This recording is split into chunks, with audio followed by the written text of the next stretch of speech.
Tiffany Stratton is the new WWE Women's Champion. She cashed in the Money in the Bank briefcase on Nia Jax, defeated her, and won the title on the very first SmackDown of the new year. SmackDown, by the way, is now 3 hours long. Now, I think this is a great idea that Tiffany Stratton is the new champ because they needed something big for this show. Because a lot of people had wanted Tiffany Stratton to cash in this Money in the Bank a long time ago. But I think they did it at the right time. Now, you might be thinking, well, Tiffany Stratton has only been wrestling for a little more than 3 years. Is this too much too soon? And I would say, in this case, no.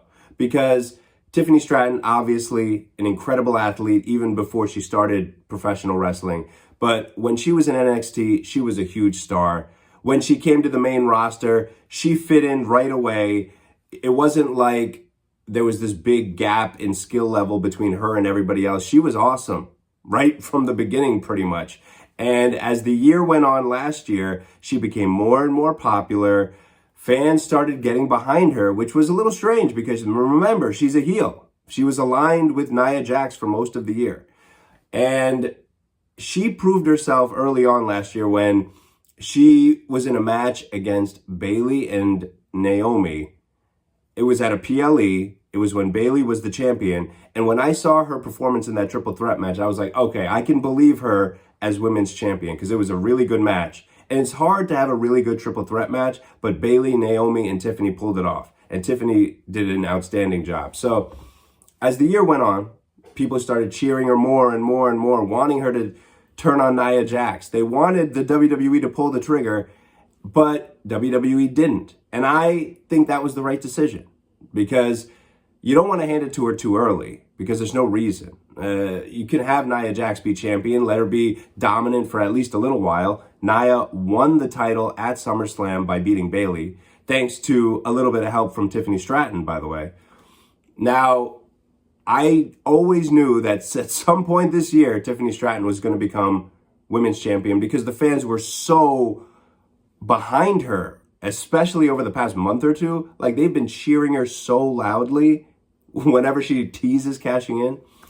So was I surprised that it happened on the very first episode of SmackDown? A little bit. I mean, I'm a little bit surprised by that part. I thought they would save it for maybe a big event like the Royal Rumble or maybe Elimination Chamber. But no, they pulled the trigger right away. And so the reason why I think that's good for business is because SmackDown is now the only wrestling show on the USA Network. Raw went to Netflix. CW has NXT, and all the PLEs are on Peacock. Obviously, I'm talking about in America. In other parts of the world, it's different, but that's what's going on here in America. So, USA Network, this is the only show they've got for wrestling, and so they needed to do something big. They need somebody to carry the torch on this brand. Obviously, they have Cody Rhodes as the WWE champion. That's a good start. And then also you have Chelsea Green as the United States champion, women's United States champion. You got Shinsuke Nakamura as the other United States champion. And you really needed something new here because Cody's been champion for a long time now.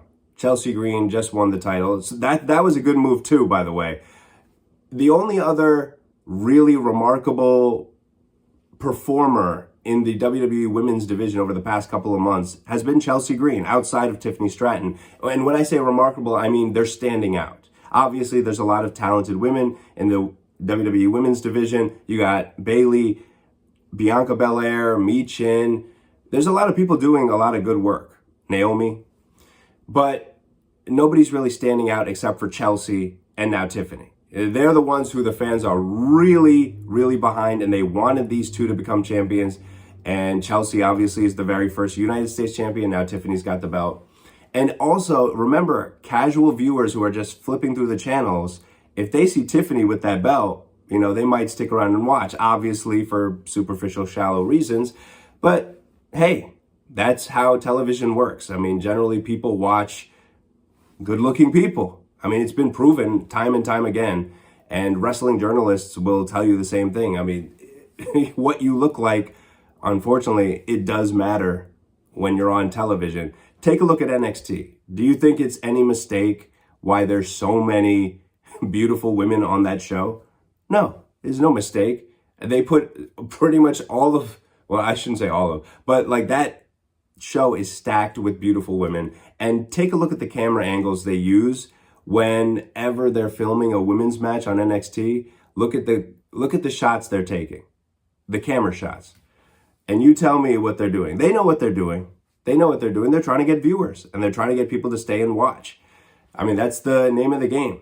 On any entertainment streaming service or television channel, they're trying to get you to just stay there and watch their show, and they're going to do it by any means necessary. So if WWE has all these beautiful women under contract, they're going to use them. They're going to make them dress up in a certain way, although I don't know who chooses their gear, obviously. But the women on the brand, they also know the more they show off in terms of their body, the more TV time they're probably going to get. I mean, that's just the way it is. But I digress. Tiffany Stratton, for all those reasons, it was a good idea to put the title on her on the very first episode of SmackDown in the new year. Now, here's the bigger question. Who will she be facing at WrestleMania? Now, I expect her to face Nia Jax at the Rumble for a rematch, and I expect Tiffany Stratton to defeat her. Straight up, clean. That makes Tiffany a strong champion heading into WrestleMania. Now, who could Tiffany face? It's tough to say because, like I said, Chelsea Green is the only one who's been doing phenomenal work as a television character on the show. And she already has a championship. She's also a heel. And, well, yeah, I mean, Tiffany, I guess, is a babyface now, so they could face each other, but I don't think they're going to do that. And there's really one person I'm thinking about. It's Becky Lynch. Now, Becky Lynch is expected to return, but I don't think she will face the Raw Women's Champion at WrestleMania because I fully expect Rhea Ripley to defeat Liv Morgan to win the title back that she lost back in 2024. And at that point, do you want to see Becky and Rhea again? Because we saw that at last year's WrestleMania. We don't need to see that again. That's kind of a rehash. But we could see Becky and Tiffany at WrestleMania. That would be a very entertaining match. Now, these two have faced each other before. I believe they've had 2 televised singles matches back in NXT, but we haven't seen them go one-on-one at a main roster event like WrestleMania. I mean, obviously that would be a big deal. Tiffany Stratton, Becky Lynch, WrestleMania seems like a no-brainer to me. I mean, you don't know how much longer Becky's going to be wrestling or how available she will be in the coming years. So when you have this kind of a match that you're able to put together, you got to put it together. So I would expect it to be Becky versus Tiffany, and that's the match I would make. I'm trying to think, is there anybody else that Tiffany could face? She could face Bayley one-on-one. I mean, that's not the biggest match you could make, though. I mean, Becky it's not necessarily that, well, I mean, I guess technically Becky is the bigger star out of Becky and Bayley. I don't really want to say that. I mean, but Bayley had a banner year in 2024. And she also was the main women's story at WrestleMania last year. And she won the title by beating Io Sky. So she had her moment. She had a good year.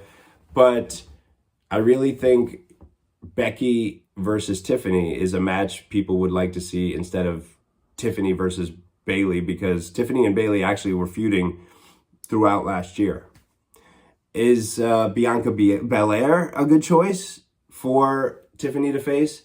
Yeah. I mean, that's another match that people would love to see, Bianca Belair one-on-one with Tiffany Stratton. But I think Bianca Belair, she's one of the women's tag champs with Naomi. I think she's got a story going on with Naomi, Jade Cargill. There's something there. And I think that story might be wrapped up at WrestleMania or continue into WrestleMania. So I think she'll be busy. But yeah, those are the 2 matches that I could totally see happening at WrestleMania. Bianca Belair versus Tiffany. I don't think it's going to happen because Bianca's busy with other things. Or Becky versus Tiffany. And that's the one I would go with. Thank you for watching.